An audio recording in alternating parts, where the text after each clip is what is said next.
aquí a través de estos medios.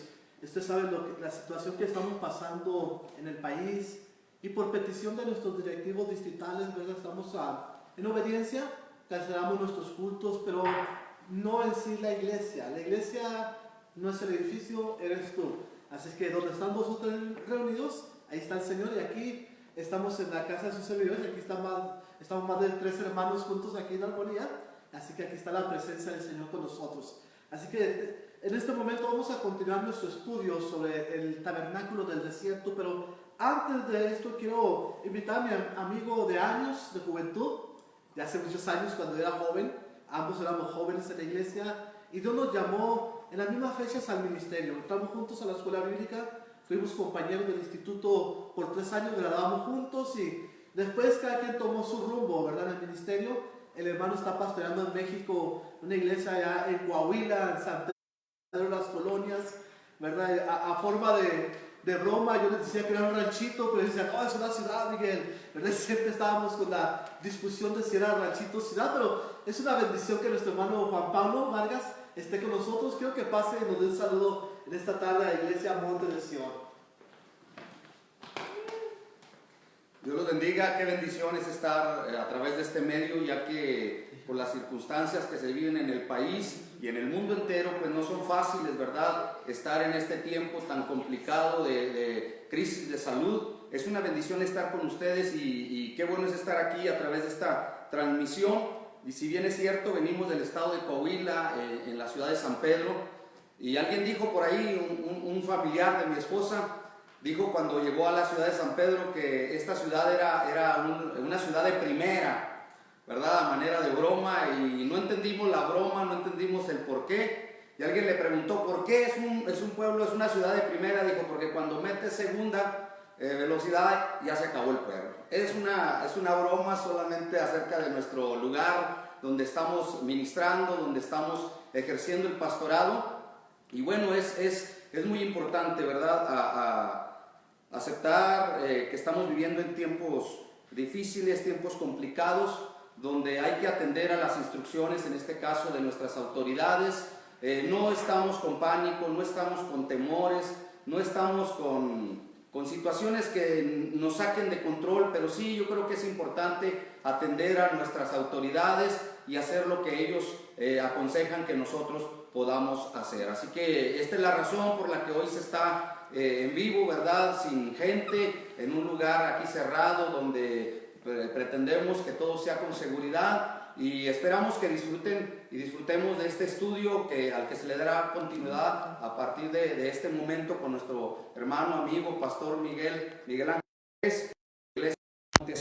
Yo solamente quiero leer un versículo, ¿verdad?, del libro de Isaías, que nos habla acerca del temor. Y el hermano del pastor Miguel en la mañana predicaba en la iglesia sobre esto mismo, y dice Isaías 41:10: no temas, porque yo estoy contigo, no desmayes, porque yo soy tu Dios que te esfuerzo, siempre te ayudaré, siempre te sustentaré con la diestra de mi justicia. Es importante entender, ¿verdad?, estas palabras. No tenemos temor, no tenemos miedo, no hay pánico en nosotros, estamos confiando en el Señor, sabemos que nada tocará nuestra morada, que Dios está con nosotros, y confiamos plenamente, con toda certeza, de que si Dios está con nosotros, Dios cuidará de nosotros y su iglesia, y que si ha de ocurrir algo, pues bueno, entendemos la voluntad de Dios, entendemos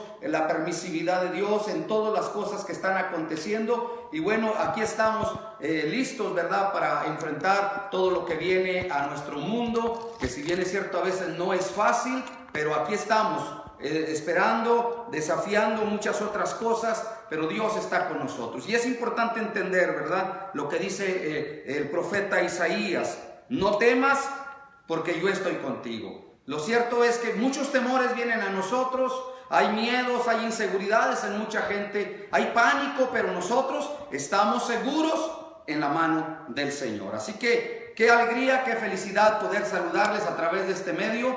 Y bueno, en este momento yo voy a dejar el lugar al pastor Miguel Ángel Pérez, amigo, compañero en el ministerio, y aquí con su familia. Estamos en su casa para escuchar este estudio tan importante, tan trascendente, que de alguna manera nos va a abrir la mente, el corazón, para entender principios en la palabra. Dios los bendiga, es un placer saludarles.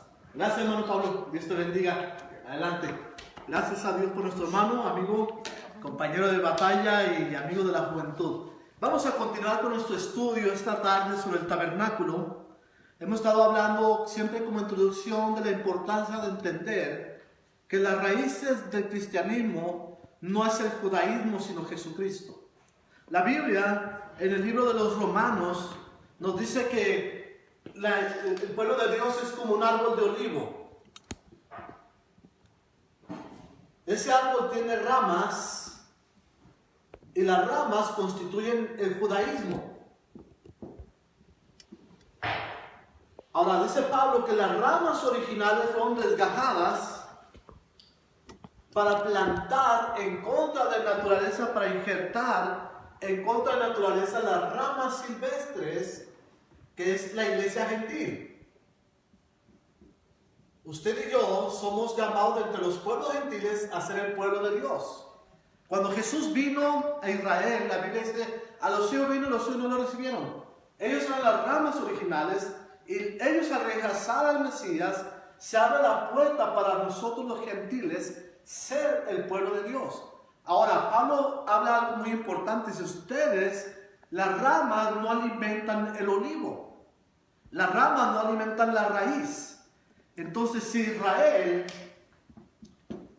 es una rama y la iglesia es una rama, ¿quién es la raíz? Porque sabemos que el olivo se alimenta de la raíz.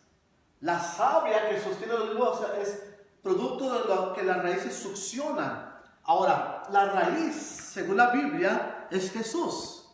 Cristo es la raíz de David, el león de la tribu de Judá, es el libro de Apocalipsis. Así es que Jesús es la raíz de la iglesia.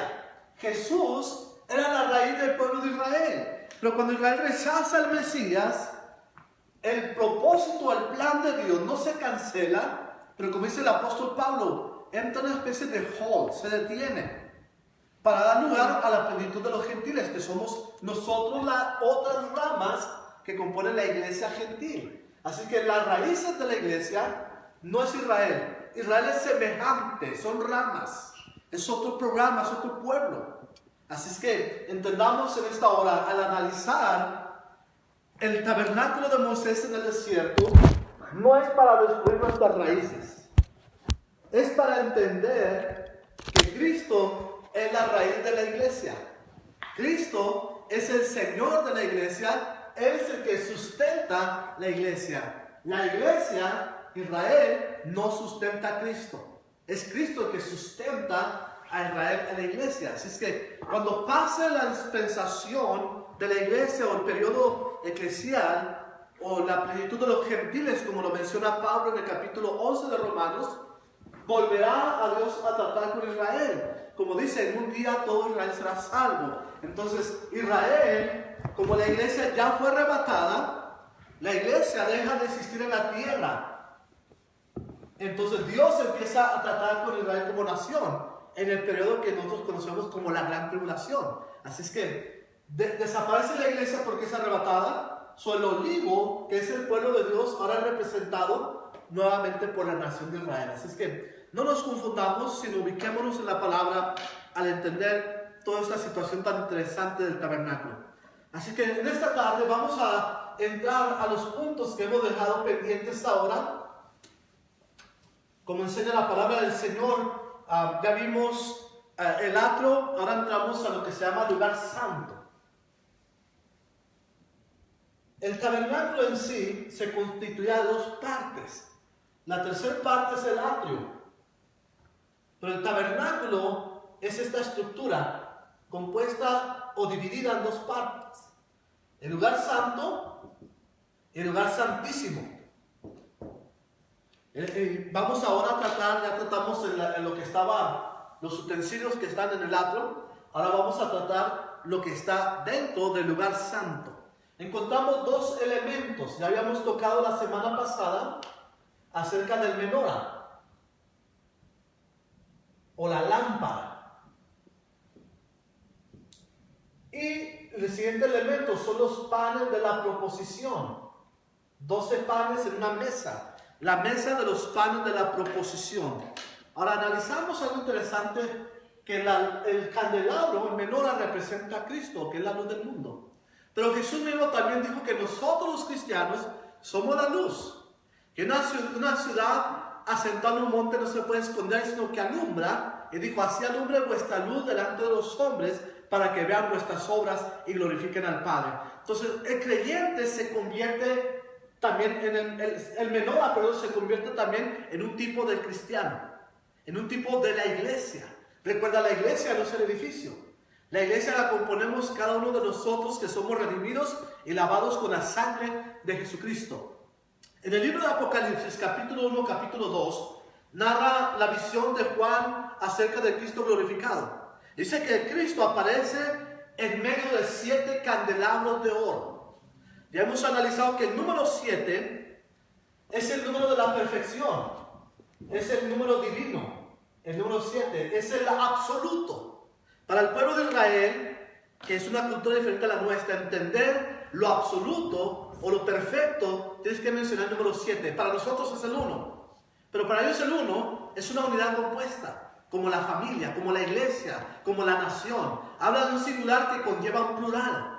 Entonces, cuando habla del pueblo de Israel, el número 1 perfecto o absoluto sería para ellos el 7. Por eso cuando habla de la existencia de 7 candelabros de oro, que es un tipo de la iglesia, no está hablando de 7 iglesias, está hablando de una sola iglesia. Recuerda, cuando Cristo venga a arrebatar la iglesia, no va a arrebatar 7 diferentes iglesias, va a arrebatar su iglesia, una sola iglesia. No existen 7 caminos para el cielo, hay un solo camino a través de Jesucristo. Y en la iglesia se constituye en el cuerpo de Cristo Jesús. Así que el candelabro representa a Cristo, que es la luz del mundo, pero a su vez representa a la iglesia, porque Juan el apóstol, la mira en el libro de Apocalipsis, por ejemplo en el capítulo 2, versículo 1, dice, escribe el ángel de la iglesia de Éfeso, el que tiene las 7 estrellas en su mano, el que anda en medio de los 7 candeleros de oro, dice esto. Y al hablar de esta visión, el que anda en medio de los 7 candeleros de oro es Jesús.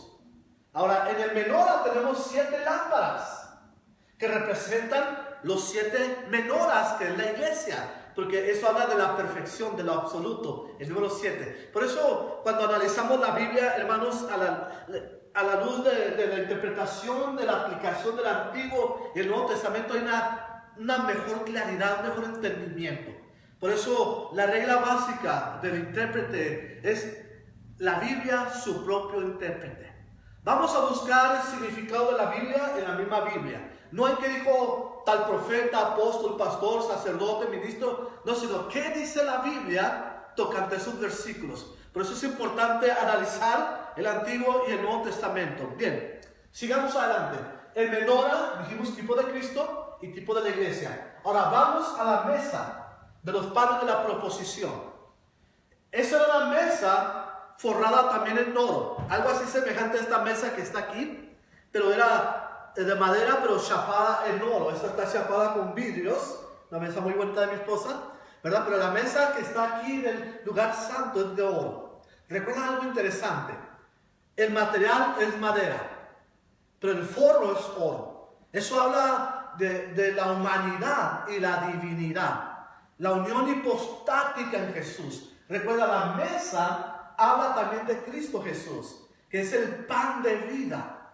Ahí está el pan de la comunión, el pan de la proposición. Entonces Cristo es el pan que sostiene, Cristo es el pan que alimenta. Él mismo dijo, Moisés no le dio el pan que viene del cielo, no le dio el pan verdadero. Jesús dijo, yo soy el pan de vida. El que me come no tendrá hambre, no morirá jamás, sino que tendrá vida eterna. Entonces esta mesa con el pan se convierte en un tipo de Cristo también. Ahora, habla de la humanidad porque está hecho de madera. Jesús fue perfectamente humano. La Biblia dice que Él mismo no se aferró al ser igual que Dios, sino que se despojó de sí mismo y tomó forma hecha semejante al hombre. La palabra griega para forma es la palabra morfe.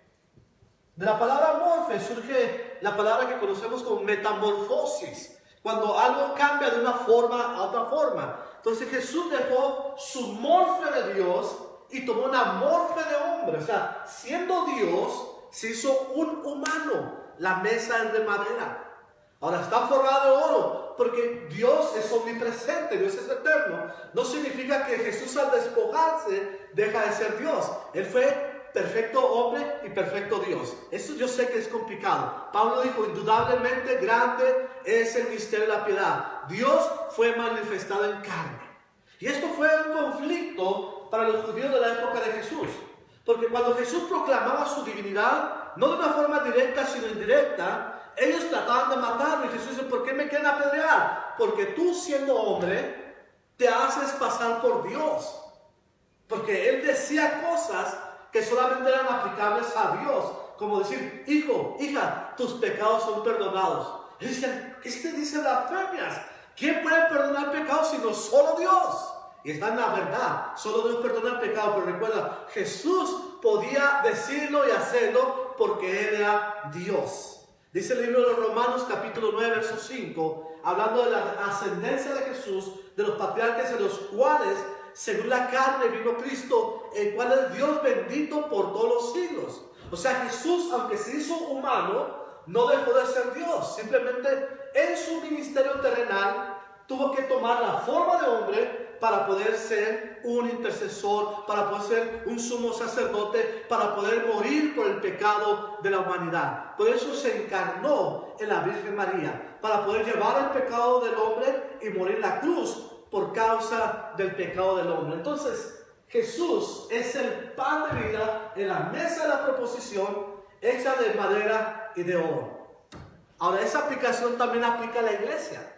Porque recuerda, la iglesia, aunque está hecha por hombres humanos, estamos buscando la presencia de Dios en nuestra vida. Somos como la madera. Somos frágiles. Nos corrompemos, nos podrimos. Nos echamos a perder con el tiempo. Pero esa madera está cubierta de oro. Y el oro, aunque es perecedero realmente, pero dura más que la madera. Y eso habla de algo interesante. Pablo dijo algo importante cuando, hablando de la iglesia, dijo, somos un vaso de barro con un precioso tesoro adentro. O sea, de una forma al revés, por decirlo así. Es una mesa de madera, pero está cubierta de un precioso tesoro, que es el oro. Nosotros como cristianos somos llamados a reflejar a Dios. Somos llamados a reflejar a Cristo en la humanidad. La gente no va a ver a Dios. Nosotros no vamos a ver a Dios. Pero nosotros vamos a manifestarle el amor de Dios a la humanidad. Los brazos de Dios no van a venir ya a abrazar a la gente. Somos la iglesia quienes vamos a abrazar a la gente dándoles el amor de Cristo. Dios los va a recibir a través de nosotros, hombres imperfectos de madera, pero que tenemos una meta, Cristo Jesús. Por eso el apóstol Juan, cuando dijo, hablando de la resurrección, dijo, amados, ahora somos hijos de Dios y no se sabe lo que hemos de hacer, pero un día, dice, seremos como Él porque le veremos tal como Él es. Yo sé que esto va fuera de nuestro razonamiento. ¿Cómo vamos a ser como Él? Es la promesa bíblica. Por eso Juan dice que tiene esta esperanza. Así mismo se purifica, así como Él es puro. Por eso necesitamos, así como el oro es limpiado preciosamente con fuego, Pedro también aplica a la iglesia, diciendo que nuestra fe va a ser purificada, así como el oro con fuego. Entonces el oro representa también el creyente en su santidad, el creyente en su acercamiento a Dios. No somos divinos, no me vayan a malinterpretar esto. No estoy diciendo que el creyente es divino. Vamos a ser glorificados, siempre inferiores a Dios, porque somos criaturas creadas, pero a la imagen y semejanza de Dios. Entonces la mesa nos habla de la doble naturaleza del cristiano también. Los panes, esto es interesante, porque para tener un pan necesitas elementos. Necesitas trigo, si es de trigo. Necesitas agua, necesitas aceite. Y el trigo tienes que quebrarlo, tienes que machucarlo, tienes que juntar mucho trigo para hacer un solo pan, muchos granos, molidos, unidos, amalgamados. ¿Qué es lo que hace que la harina se una? El agua y el aceite. Cuando tú tomas la harina sola, Tú no puedes moldear un pan porque es polvo. Pero cuando le aplicas agua y aceite, esa esencia de harina se convierte en una masa. Ahora esa masa se mete al fuego y lo que sale es un sabroso pan. Así como cuando haces un pastel de chocolate, y lo preparas y lo sabe mucho mejor. Cada ingrediente se tiene que combinar, mezclarse para producir un pastel de chocolate. El pan, los elementos se tienen que mezclar, unirse entre sí para generar un pan. En Cristo Jesús, dice el apóstol Pablo, 1 Corintios capítulo 12, 1 Corintios capítulo 14, que somos un cuerpo, muchos miembros, pero un solo cuerpo, muchos granos de trigo componiendo un solo pan. Esa es la representación de la iglesia. Ahora, el grano de trigo tuvo que ser quebrantado, molido. Jesús dijo, si el grano no muere, no lleva fruto, pero si muere, lleva mucho fruto. Es necesario el quebrantamiento del creyente, es necesario la negación del creyente. Recuerda, Jesús dijo que Él era la roca. El que cayere sobre la roca será quebrantado, pero sobre quien caiga la roca lo va a desmenuzar. Tu decisión es personal. ¿Quieres ser quebrantado o quieres que Dios te desmenuce? Está en nosotros. Los que hemos caído sobre la roca somos quebrantados porque reconocemos nuestra necesidad de Dios. Pero el que se revela contra Dios, al final será molido, porque la roca caerá sobre ellos y los despedazará, dice la Biblia. Entonces es importante que el pan, comprendamos, es un tipo de creyente. Entonces tomas el grano, lo quiebras, lo mueles y lo reduces al polvo. Dijo Juan el Bautista, es necesario que Él crezca, que yo mengüe. Habla de la humillación del cristiano, habla del quebrantamiento. Pablo dijo, es necesario que a través de muchas tribulaciones, no está hablando de la gran tribulación, está hablando de las pruebas de la vida, está hablando de las aflicciones, de la lucha, las pruebas, las angustias, que todos somos partícipes de ello. Dice, vamos a entrar al reino de los cielos. Para ser parte de la iglesia necesitamos quebrantamiento. Necesitamos reconocer que solo no podemos, que necesitamos la ayuda de Dios. Ese pan necesita algo interesante, el agua. El agua es el símbolo de la palabra de Dios. No podemos nacer de la religión. Dice el apóstol, somos renacidos del agua de la palabra. Purificados por el agua de la palabra, renacidos no de simiente corruptible, sino incorruptible por la palabra. Entonces el agua es un tipo de la palabra de Dios. San Juan capítulo 4 habla de la historia de la mujer samaritana. Ella le dijo a Jesús, dame de esa agua. ¿Cuál era el agua que Jesús iba a compartir? Su palabra. Por eso cuando vinieron los apóstoles y dijeron, Señor, come, dijo, no, yo tengo otra comida que comer. Y dije, ¿alguien le trajo comida? No, Él hablaba de ministrar a los samaritanos. Por eso cuando vino la mujer samaritana con la gente de Samaria, le rogaron que se quedase con ellos algunos días. Jesús se quedó y les compartió la palabra, el agua de vida, que sacia, que te satisface. Nada nos puede satisfacer como lo hace la bendita palabra de Dios. Así es que cuando tú bebes de esta agua, no volverás a tener sed. Por eso cuando hablábamos de la fuente que se encontraba afuera del tabernáculo, los sacerdotes se lavaban con agua. Eso habla de la purificación de la palabra. Cuando el sacerdote se acercaba al agua, había un espejo abajo. Cuando veía su rostro, él tocaba el agua, su rostro se deformaba. Así que el agua refleja tu condición. Cuando vamos a la palabra de Dios y la estudiamos, la analizamos, la palabra va a reflejar nuestra condición. Ahí nos va a enseñar si estamos bien, si estamos mal. Por eso la Biblia se convierte en la única regla de fe y conducta para el cristiano. ¿Quieres saber cómo vivir la vida cristiana? Lee la Biblia. ¿Quieres alimentar tu vida espiritual? Lee la Biblia. Ahí está el sustento de vida, ahí está la palabra. Jesús mismo es la palabra de vida.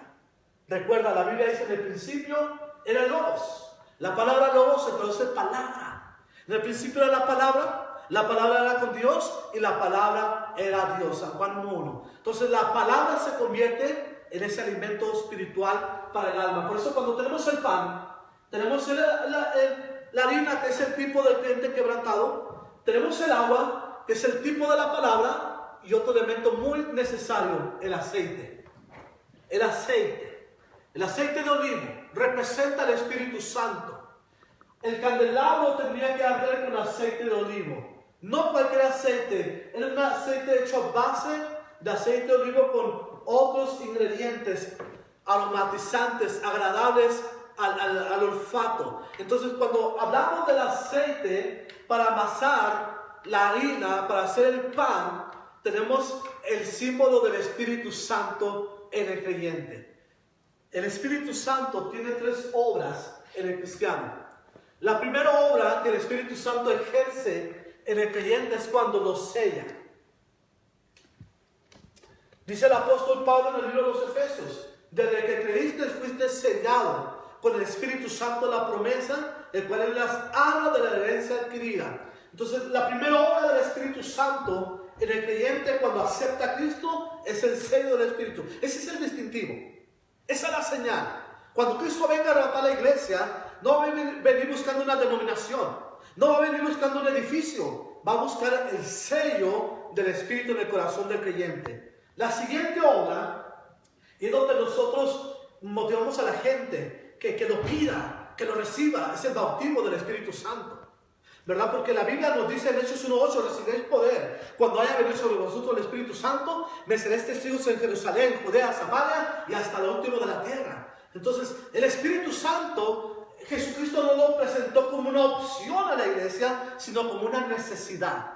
Necesitamos el poder de Dios para ser testigos eficaces, y ese poder será única y exclusivamente a través del bautismo del Espíritu Santo. Por eso es que en Hechos 2 leemos la historia del Pentecostés, cuando vino el Espíritu Santo sobre los primeros 120 que era la iglesia reunida en ese tiempo. Porque era el pan, tenía el agua, pero necesitaba el aceite.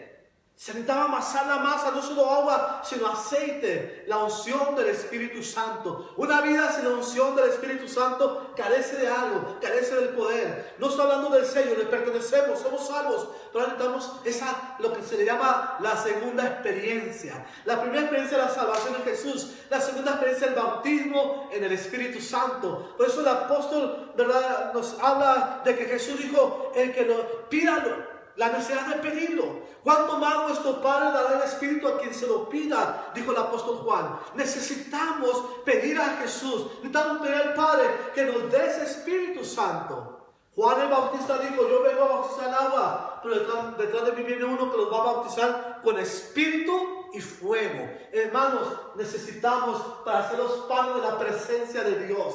Eso es lo que significa los panes de la proposición, los panes de la presencia. Necesitamos el trigo quebrantado, ser humillados por Dios. Necesitamos el agua de la palabra, necesitamos el aceite del Espíritu Santo. Pero ¿sabe que algo más? Necesitamos también el fuego. La masa tiene que meterse al fuego para que se hornee. El fuego nos habla del propósito de Dios para nuestra vida, que puede ser la prueba, puede ser la lucha, puede ser la bendición. El fuego tiene diferentes funciones de acuerdo a los efectos. En tiempo de frío, un fuego, una chimenea es una bendición. Es un calor que te abraza, que te cobija, que te hace sentir bien. No te quema, no te destruye, te está bendiciendo. Pero para que una maquinaria funcione está el fuego, para que siga adelante. Pero antiguamente el oro era purificado con fuego. Para que el oro tuviera mejor calidad, se le aplicaba fuego. Más calidad, más fuego. Más calidad, más fuego. Entonces nosotros necesitamos también el fuego para nuestra perfección. El fuego puede ser las bendiciones o puede ser las pruebas. Muchas veces nos enfocamos nada más a la prueba, a la lucha, pero ¿sabe? También la bendición es un fuego, porque hay mucha gente que no soporta la bendición. Hay gente que Dios los bendice y terminan apartándose de Dios. O sea, es un fuego también que te prueba. A ver realmente dónde está tu corazón. A ver dónde realmente está tu esperanza. Por eso el apóstol nos dice que no amemos el dinero. O sea, el dinero se necesita para todo, dice Eclesiastés. El dinero se requiere para todo, pero dice: el amor al dinero es la raíz de todos los males, de muchos males. El cual, diciendo algunos, se apartó de la fe y fueron traspasados de muchos dolores. Por eso, hermanos, es importante. La bendición tiene su lugar, pero no permitas que la bendición te haga daño.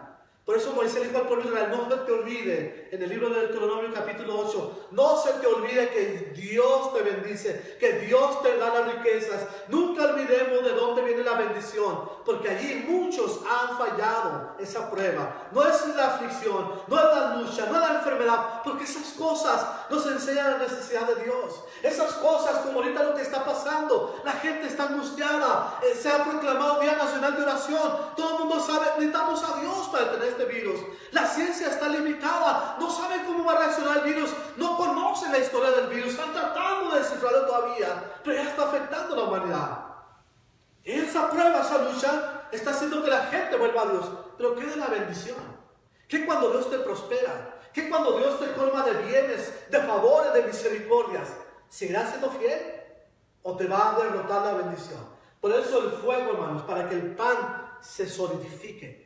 Es como el alfarero toma el barro, lo forma, lo moldea, pero ahora tiene que meterlo al fuego para que se solidifique. Necesitamos el fuego de la prueba y de la bendición. Esa es la dualidad del creyente. Todo es dual, hay cosas buenas, cosas malas, pero todo sirve para nuestra formación, nuestro crecimiento. Entonces tenemos el pan de la presencia, el pan de la proposición allí. Como Dios, ahora, ese pan el Señor lo usaba para alimentar a los sacerdotes, para nutrir al pueblo de Dios, para que ellos pudieran ministrar al pueblo. Entonces, el pan de vida, nosotros lo usamos para alimentar también, espiritualmente hablando, la necesidad de la gente. Así como el sacerdote comía ese pan para alimentar su necesidad física, nosotros usamos el pan de vida que es Cristo Jesús para alimentar el hambre de la gente, el hambre espiritual, el hambre de Dios. Por eso la Biblia dice que Dios va a enviar a la tierra no hambre de pan literal, sino de su palabra, de su presencia, de su poder. Irán, dice, de nación a nación buscando presencia de Dios. Y hermano, hoy en día la gente tiene hambre,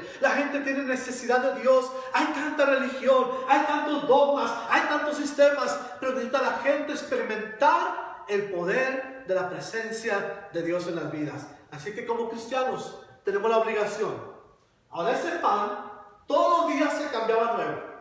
Era como el maná. ¿Recuerdas el maná? Todos los días caía. Al siguiente día volvía a caer. Eso es la renovación continua. Renovación continua. Necesitamos siempre estar examinándonos, siempre estar revisándonos. ¿Cómo estoy en mi posición con Dios? El pan no tenía que caer de la mesa. El pan tenía que mantenerse en la mesa. La mesa tenía una moldura alrededor. Una moldura que sostenía para que no se cayera el pan.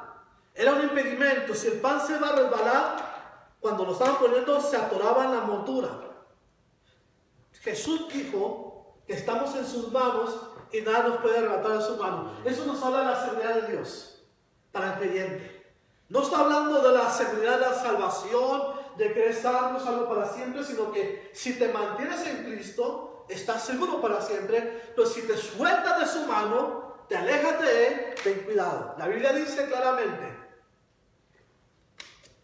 en Mateo capítulo 13, habla la parábola del sembrador. Dentro de las semillas, dice una semilla, cayó entre las piedras, creció. Y cuando vino la prueba se secó. Y cuando Jesús la interpreta, dice, estos son los que creen por un poco de tiempo.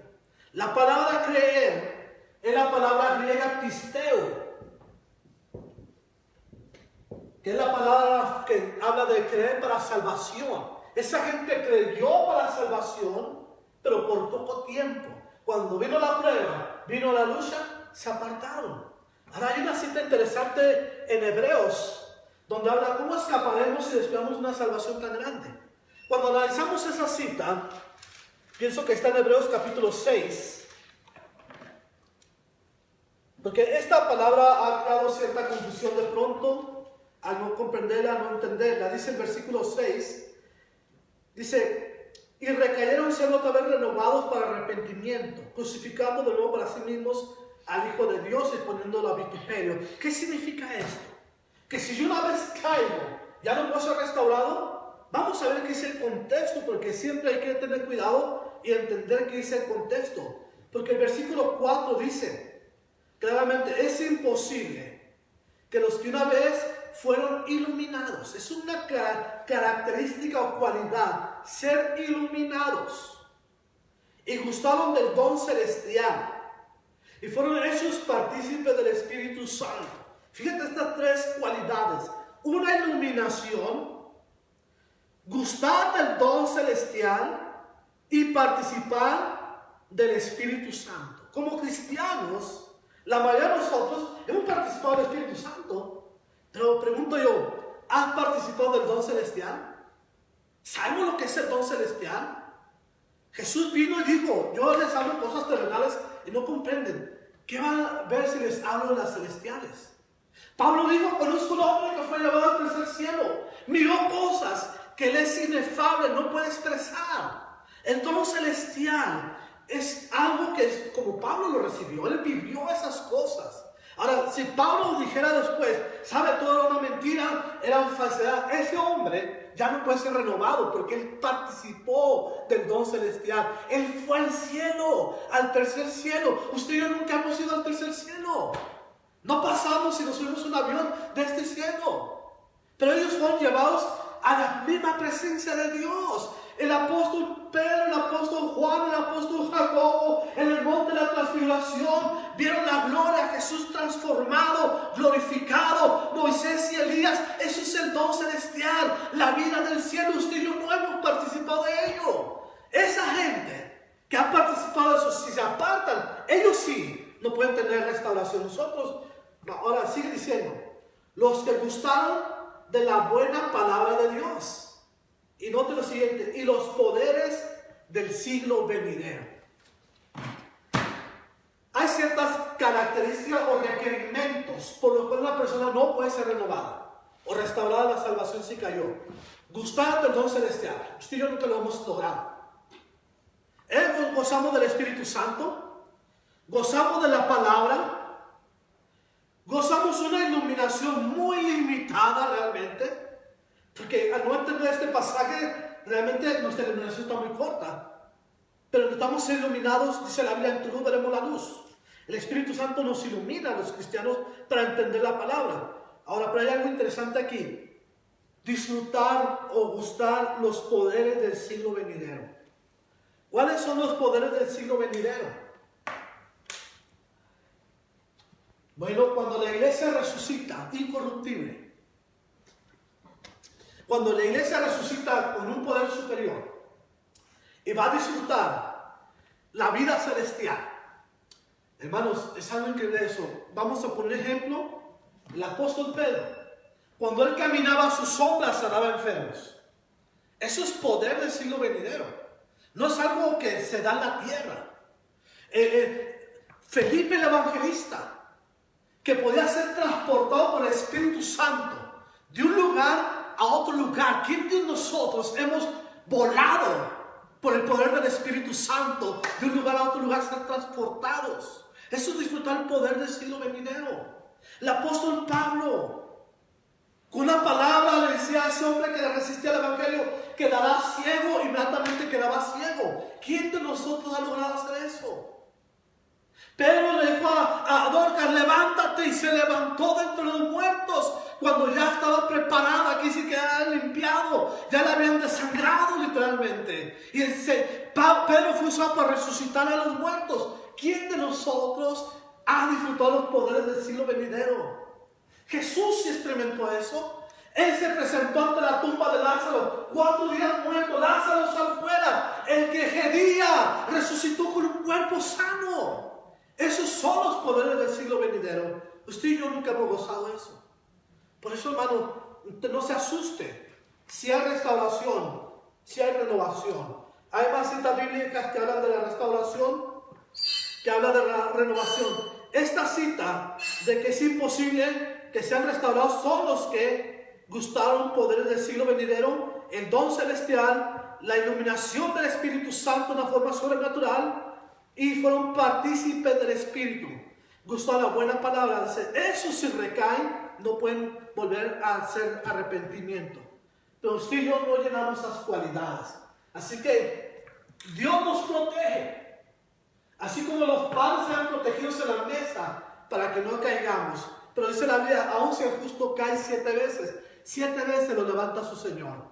Así que porque Dios es poderoso, para nosotros está caído, pero para Dios está de pie, porque poderoso es su Señor para sostenerlo. Así que hermanos, al analizar la Biblia, podemos tener esperanza, podemos tener paz, tranquilidad en nuestro corazón, en nuestro espíritu. Si hay restauración, si hay una seguridad condicionada a que no te suelte de su mano. Están en mis manos, nada nos puede arrebatar de mis manos, dice Jesús. Pero ¿qué pasa si tú te sueltas? Por eso tenemos que tener cuidado. ¿Cómo escaparemos nosotros si descuidamos una salvación tan grande? No podemos descuidarla.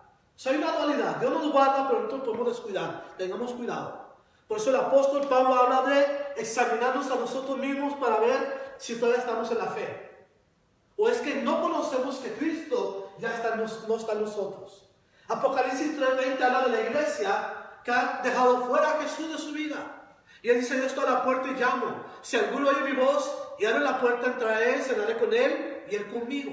Ese pasaje lo aplicamos al inconverso, pero habla de la iglesia, habla al cristiano que ha dejado a Cristo fuera de su vida y no se ha dado cuenta. Porque nos envolvemos en tantas cosas. Nos hacemos tan sistema religioso que al último guardamos la religión, pero no tenemos vida espiritual en nosotros. Por eso es importante siempre ir a la palabra de Dios. Amén. Ahora, después del lugar santo, entra el lugar santísimo. Delante del lugar santísimo está el velo. El velo representa el cuerpo de Cristo. La Biblia nos narra que cuando Cristo murió en la cruz, el velo del templo fue rasgado de arriba a abajo. El velo era el impedimento al lugar santísimo. El sacerdote todos los días entraba al lugar santo. Todos los días renovaba el pan. Todos los días tenía cuidado que las velas estuvieran prendidas en el menorá. Y si la mesa estaba mal, la cortaba para que ardiera mejor. Si le faltaba aceite, le echaba para que nunca faltara la luz. Pero una vez al año solamente podía traspasar el velo para llegar al lugar santísimo. No había otra forma. La única forma que podía lograrlo era con sangre tomada del altar del sacrificio. Aquí se sacrificaba el cordero, que el sacerdote tomaba la sangre, cruzaba el lugar santo, pasaba por el velo y llegaba al lugar santísimo para derramar la sangre en el propiciatorio. Propiciatorio es una especie de charola arriba del arca del pacto, abajo de los serafines, de los querubines, donde se recibía la sangre una vez al año. Cada año tenía que renovarse el sacrificio, porque dice la Biblia, no podían ser perfectos los que se acercaban. Cada año el sacerdote ofrecía el sacrificio. Cada año el sumo sacerdote entraba con la sangre, pero Jesús una sola vez. Dice el escritor de los Hebreos, que ofreciendo su cuerpo, que es el velo también, cuando fue partido, dio la entrada al lugar santísimo. El velo era compuesto de varios elementos, era bordado de varias telas. Del otro lado se encontraba el arca del pacto. Ese velo se rasgó de arriba a abajo. Su medida era 15 pies por 15 pies, o 4 metros y medio por 4 metros y medio. Era un velo grueso. No se podía cruzar fácil. Hermanos, el camino a la presencia de Dios era complicado por la religión. Nadie podía llenar los requerimientos de la ley para acercarse a Dios. Se necesitaba algo más. Se necesitaba la sangre de Jesucristo.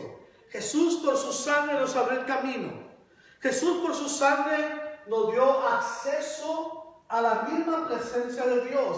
El lugar santísimo representa la presencia máxima de Dios. Representa la gloria de Dios. Ahí está el arca del pacto. Ahí está el lugar santísimo de los santísimos. En el arca están las tablas de la ley. Está la urna con maná. Está la vara de Aarón que reverdeció. Y está algo enigmático que la Biblia le llama el testimonio.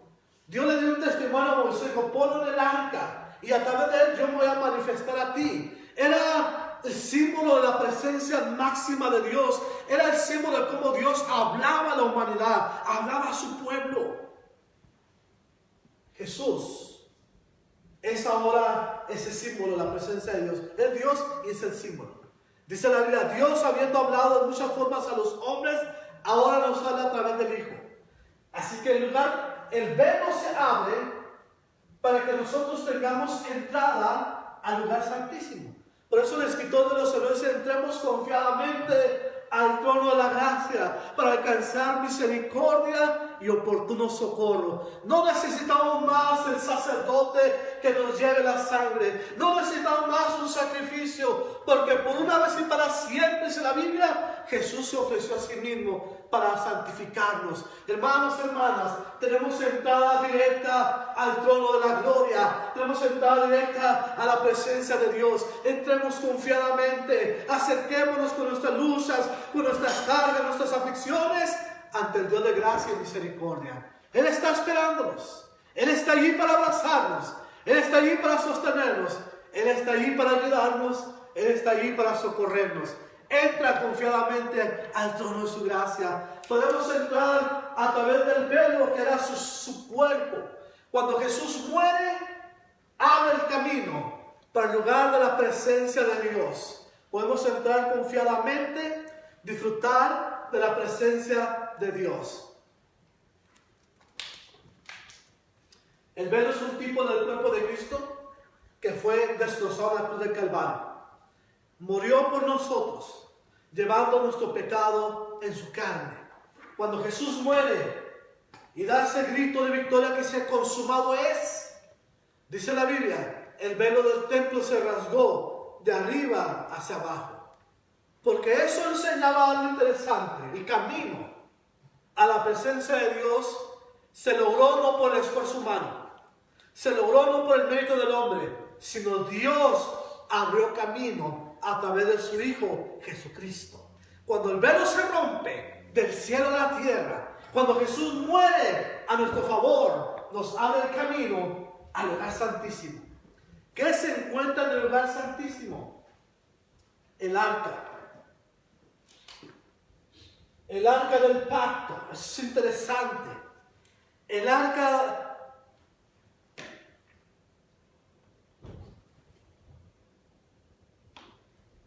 del pacto que denota la presencia de Dios. Recuerda, antiguamente la gente veía el arca como la presencia de Dios. Y el problema de ellos es que llegaron inclusive a confundirla con Dios. Vemos la historia del primer libro de Samuel, capítulo 1, capítulo 2, cuando hubo guerra contra los filisteos. Ellos llevaron el arca y los filisteos dijeron, Dios ha llegado al campamento. ¿Cómo vamos a vencer a Israel? La gente veía ya el arca como si fuera Dios. Era un símbolo que representaba a Cristo. Igual, hecho de madera, forrado de oro. Siempre todo esto, hermanos, va a mirar a Jesús. Va a representar a Cristo. Es una sombra de la realidad que es Cristo Jesús. Donde iba el arca, en un sentido iba la presencia de Dios. No se le llamaba el arca del testimonio, el arca de la presencia. Si el arca cuando se movía el tabernáculo, lo primero que cubrían era el arca. La cargaban los sacerdotes sobre sus hombros y llevaban la presencia de Dios. Por eso cuando David viene a llevar el arca del pacto a su ciudad y usa un carro jalado por bueyes, vino juicio, porque hizo lo correcto de una forma incorrecta. Urias extiende la mano para que el arca no se caiga. Y en ese momento, dice la Biblia, Dios lo hiere y cae muerto. Y David llama a ese lugar Pérez Usa, el quebrantamiento de Usa. Porque David hizo lo correcto de la forma incorrecta, llevar el arca en un carro nuevo al estilo filisteo.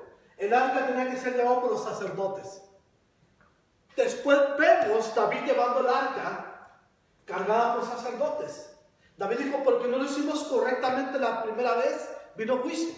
Pero ahora lo hacen de la forma correcta, como Dios estableció. El arca tiene que ser cargada en el hombro del sacerdote. Y eso es algo simbólico, profético. El pueblo de Dios, la iglesia, lleva en sí la presencia de Dios.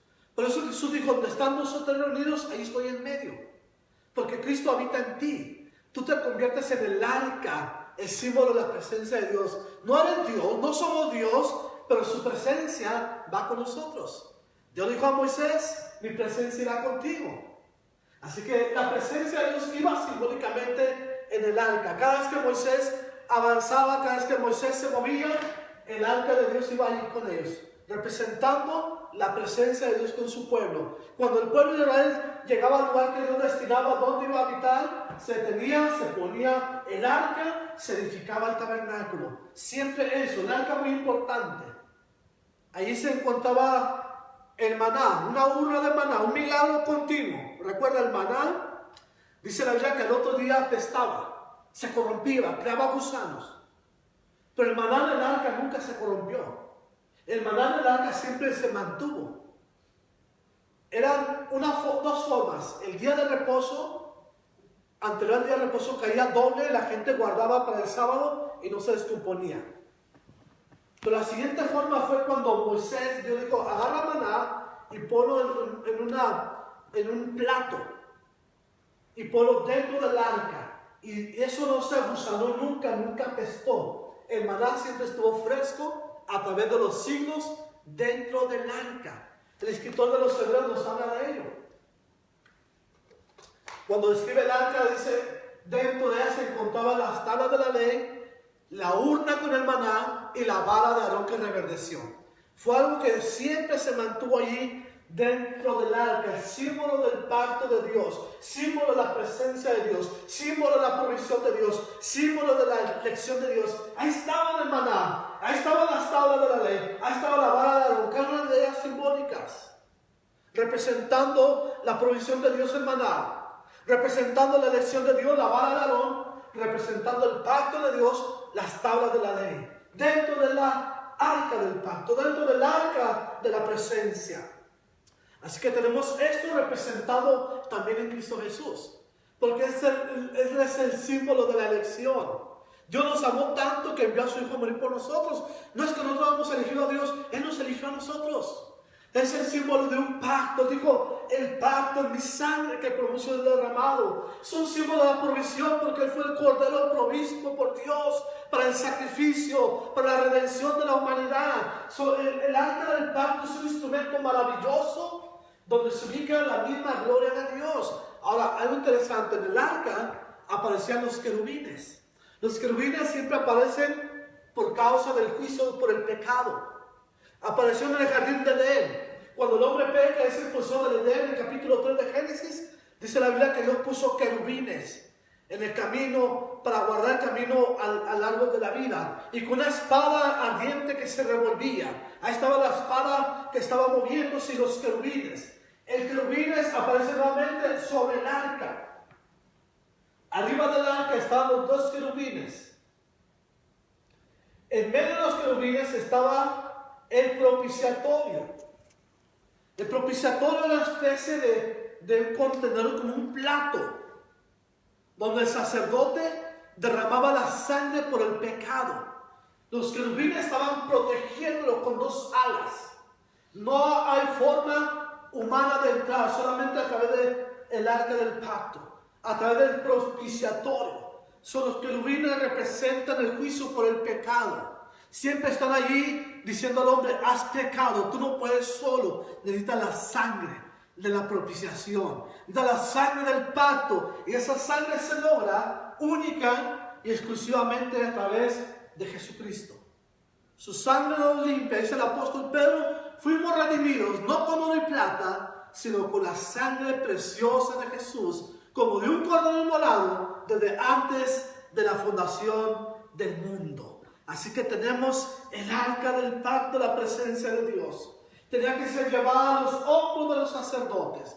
La iglesia es la portadora de la presencia de Dios al mundo. La iglesia tiene que llevar esa palabra de esperanza. Tenemos que llevar ese mensaje de salvación. Somos hechos reyes y sacerdotes para Dios. Somos una nación santa, un pueblo adquirido, real sacerdocio. Hermanos y hermanas, nosotros tenemos la responsabilidad en nuestros hombros de llevarle la presencia de Dios al mundo. ¿Cómo va a creer el mundo si nosotros no lo llevamos? Dice Pablo, ¿cómo creerán si no hay quien les predique? Si nosotros necesitamos llevar la presencia de Dios, necesitamos en el trabajo llevarles a Cristo Jesús, necesitamos en la escuela llevar a Jesucristo, a la familia, a la comunidad, donde quiera que estés, lleva el arca del pacto en tus hombros, lleva el testimonio de Dios, lleva la gracia y la misericordia de Dios al mundo. Diles que hay un Dios que les ama, diles que hay un Dios que les espera, que el camino al arca está abierto. El camino a la presencia de Dios está abierto a través de Jesucristo. Él dijo: yo soy el camino, la verdad y la vida, y nadie va al Padre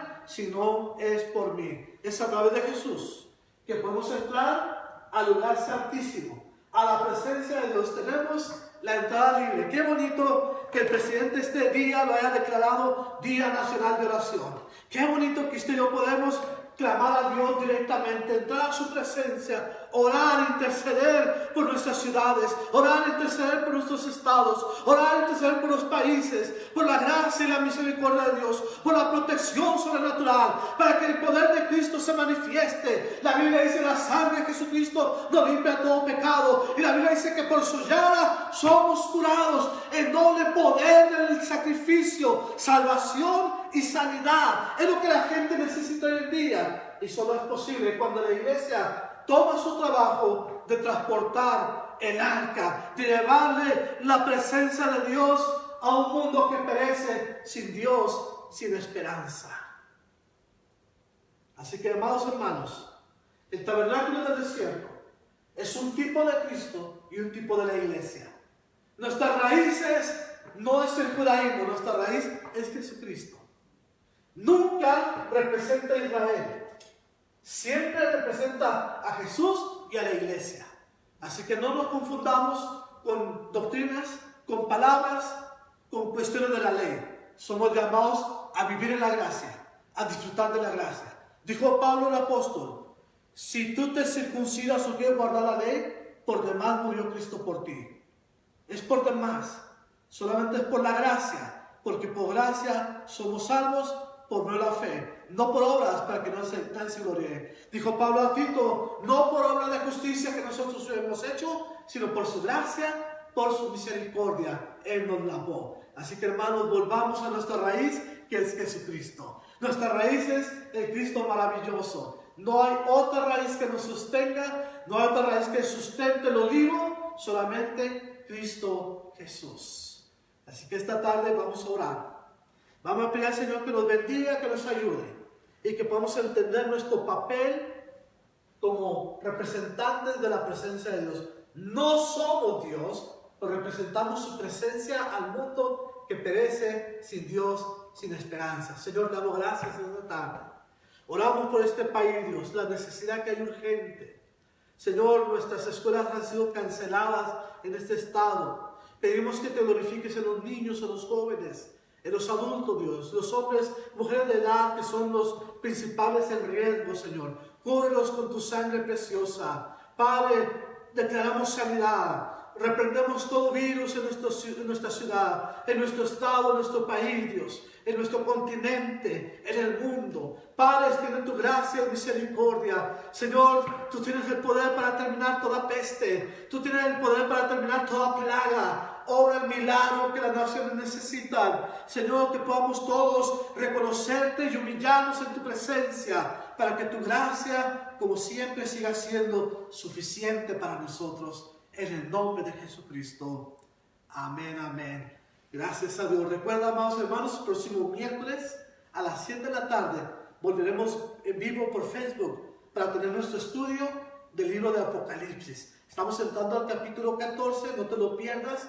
Haz tus notas, te esperamos en este mismo sitio, ¿verdad? De Monte de Sion, en Facebook, para que te conectes el miércoles a las 7 de la tarde.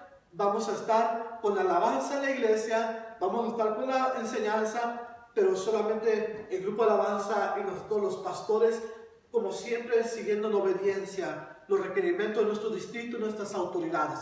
Nuestra confianza está puesta en Dios, nuestra seguridad está en Jesucristo, pero tenemos que ser obedientes porque la obediencia trae bendición. Amén. Así que Dios los bendiga. Le esperamos el miércoles a las 7 de la tarde. Shalom. La paz de Dios sobre todos ustedes. Amén.